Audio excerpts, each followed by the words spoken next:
Hi, so I want to go over preparing a turkey. A lot of people, this is for beginners. I got a store-bought frozen turkey that has been sitting in my refrigerator now for 4 days. I just put a thermometer in it and it's still registering 28.4 degrees Fahrenheit, so technically that's frozen. So I'm going to show you what I'm going to do to accelerate that, and also how to prep, wash, and brine a turkey. To start off with, the brining solution that I use calls for 1 cup of iodized salt to 1 gallon of water, and you can move that proportions up or down as long as you keep that ratio of 1 cup of iodized salt to 1 gallon of water constant. But to start with, I was having a problem with my brining in that I didn't feel that the turkey was as salty as it had been previous year. What I didn't realize is that I happened to grab last year the kosher salt.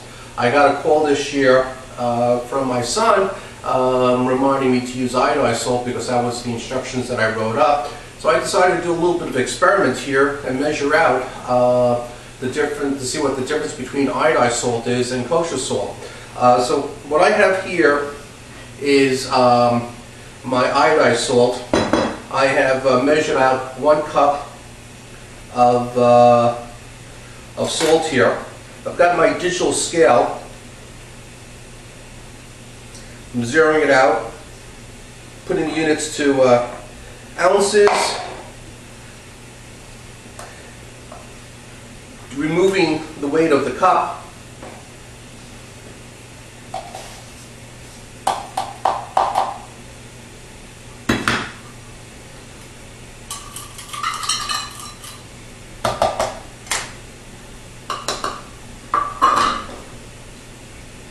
and I'm coming up with 9.8 ounces for the weight there. I did the same experiment yesterday and came up with 10.4 ounces for 1 level cup of iodized salt. Yep, it's reading 10.3. So you can even see that even using the prescribed method of measuring in a cup and wiping across the top, there seems to be still some variation there.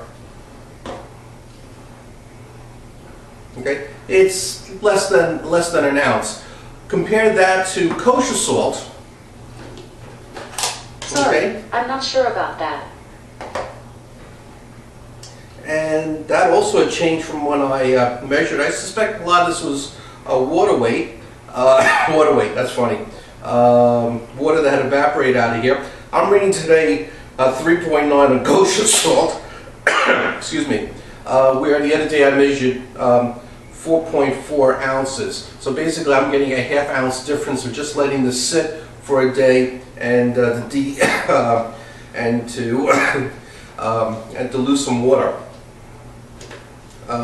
So the lesson here is you can use a measuring cup for better consistency with cooking, and from year to year a digital scale is the way to go. The reason why I went for the digital scale is from all the years that I had taken chemistry classes, and when you're working in a chem lab, how you're using a scale to measure out your weights of your chemicals. So that's actually the best way to do it. Without a digital scale, use the cup. I made some hot water, which I'm going to start dissolving the iodized salt in, just to help hurry along this process.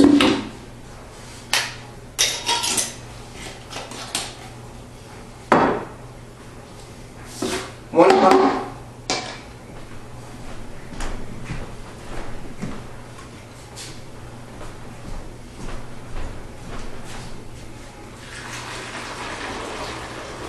Now you don't have to use hot water. You can just let it sit there and dissolve by itself. But what you really want to do is when you pour this into the container you're using for brining the turkey, you want to make sure that it's all fully dissolved and all the salt ends up in with the brine.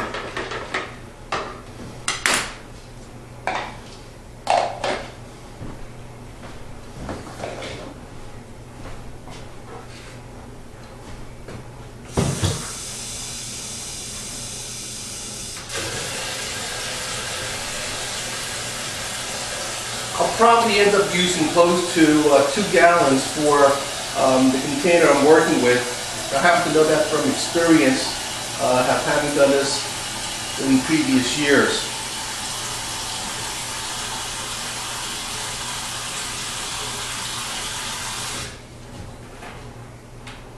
Okay, so I've got 1 gallon of water there.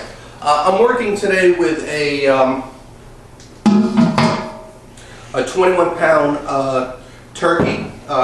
It's frozen. It was bought frozen on Sunday. Today is Wednesday. I need to hurry this along because I want to brine it and have it ready to go either later tonight or for the first thing tomorrow morning. And my brining is 4 hours with the ratio of 1 cup of iodized salt to 1 cup of 1 gallon of water.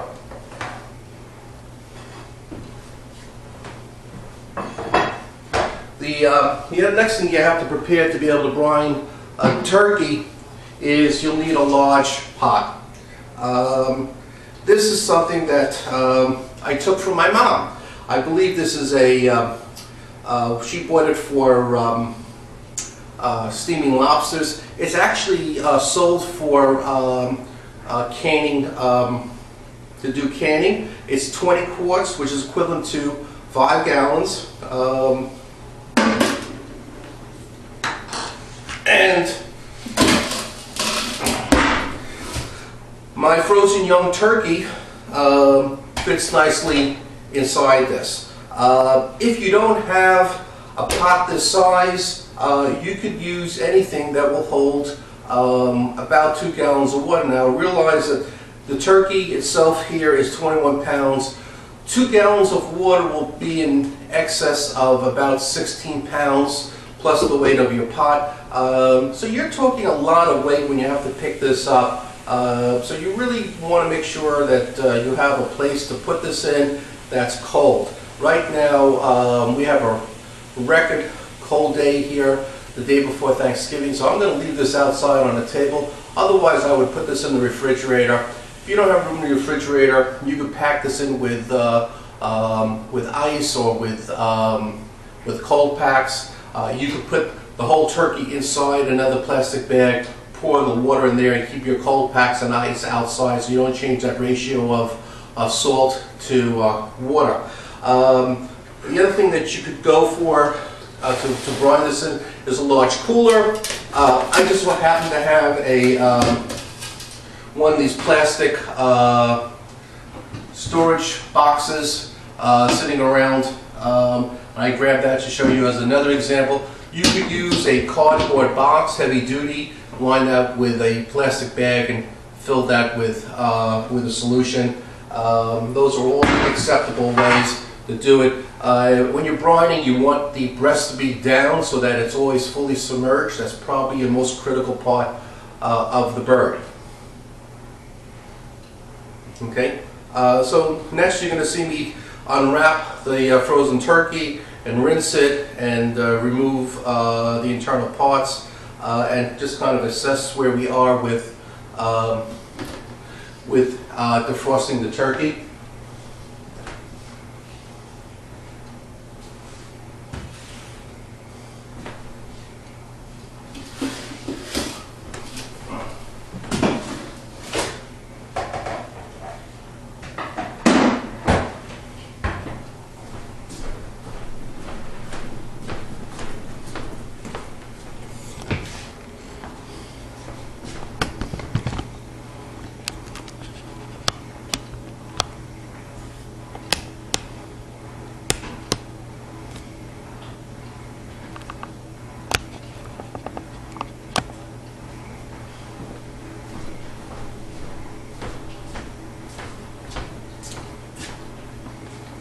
I already scoured out the sink, so it's ready to go, and I have my knife.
I just took the wrappers off the turkey. I like to rinse them because I'm going to save the weight and the instructions that come for the turkey. Not that I follow the instructions, but I use it as a guideline because I do cook strictly by internal temperature. But what this helps me with is to remember how big the bird is and approximately when I should be setting timers to check on the thermometers and the alarms that I'll set up later for cooking the turkey.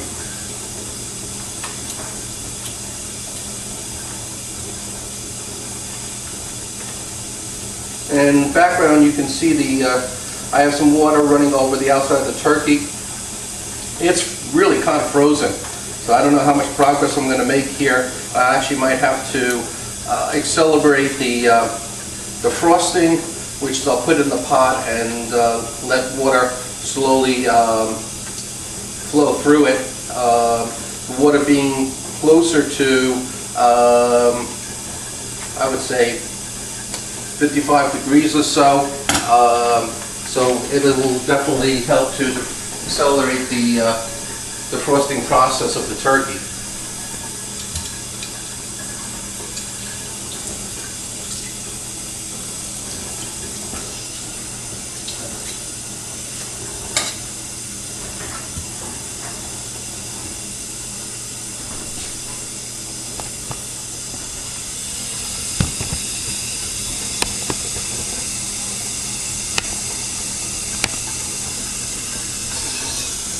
That should give a better view of what I'm doing here.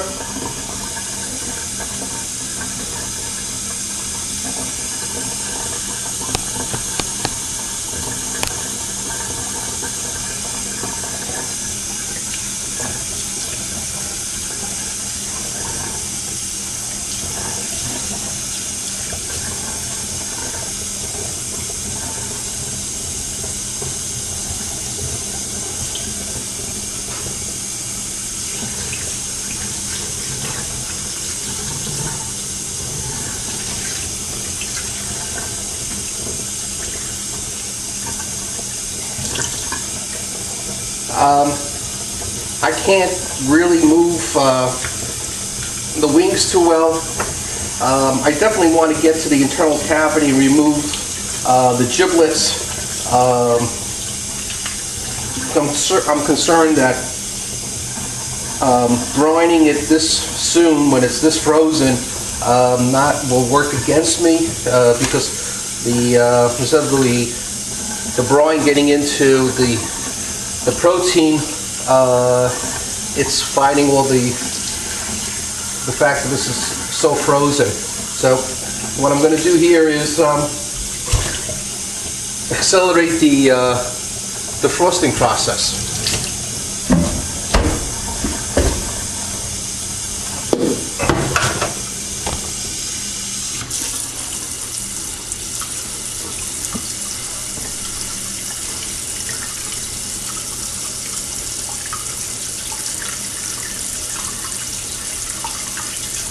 And the tap water here is running 55 degrees.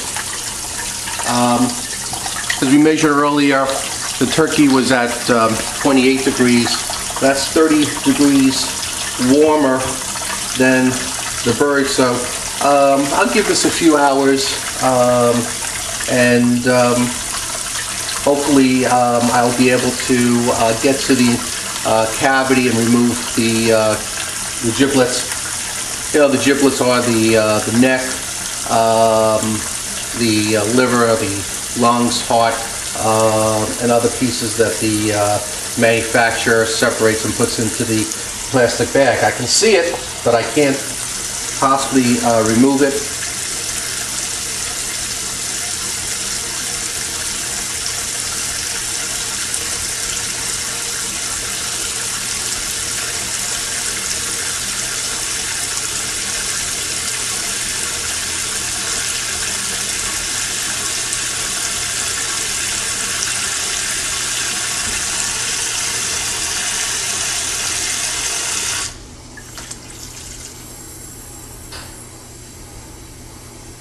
And you want to make sure when you're doing this that your drain is not covered over by the pot. Last thing you want to do is create a flood.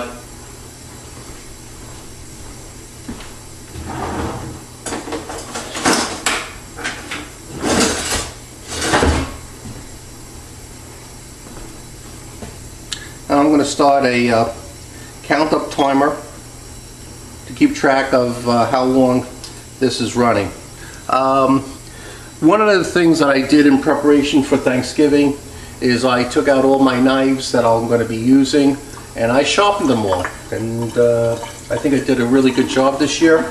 I'm really happy with the edges I put on my knives, especially my carving knife. So that's all ready for carving tomorrow, as well as my other knives. I'm more prepared when the turkey is done that I can carve this, and the knives will be super sharp. Okay, so we're going to go to a time lapse and let this run.